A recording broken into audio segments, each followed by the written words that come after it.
పేదలు ప్రతిరోజు ఇక్కడ భోజనం చేస్తున్నారు, ఉదయం అల్పాహారం తీసుకుంటున్నారు. నేను ప్రతిరోజు ఏదో ఒక అన్న క్యాంటీన్లో విజిట్ చేస్తాను, అక్కడున్న ప్రజలతో మాట్లాడతాను.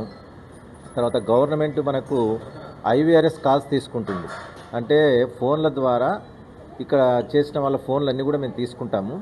గవర్నమెంట్ మనకు సీఎంఓ నుంచి ఐవీఆర్ఎస్ కాల్స్ అని పబ్లిక్ పర్సెప్షన్ తీసుకుంటే మన ఒంగోలులో దాదాపుగా 85% పైగా 4 అన్న క్యాంటీన్లు అన్నిట్లో కూడా 85% పైగా మనకు పబ్లిక్ పర్సెప్షన్ పాజిటివ్గా ఉంది. అంటే 85% పైగా ప్రజలు బాగుంది, అన్న క్యాంటీన్లు భోజనాలు బాగున్నాయి, అల్పాహారం బాగుంది, నైట్ కూడా భోజనం బాగుందని చెప్తున్నారు. మేము ఇలా ప్రతిరోజు చెక్ చేస్తుంటాము. కాకపోతే ఇక్కడ ఏంటంటే మనకు ఇటీవల మన జిల్లా కలెక్టర్ గారు చాలా మంచి సలహా ఇచ్చారు మనకు.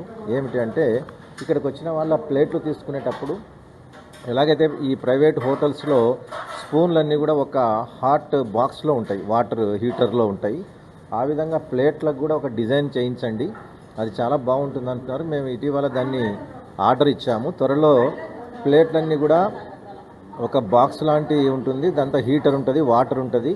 అలా తీసుకున్నప్పుడు ఒక హైజీనిక్ ఫీల్ రావాలి అని చెప్పేసి మన జిల్లా కలెక్టర్ రాజబాబు గారు సూచించారు మాకు.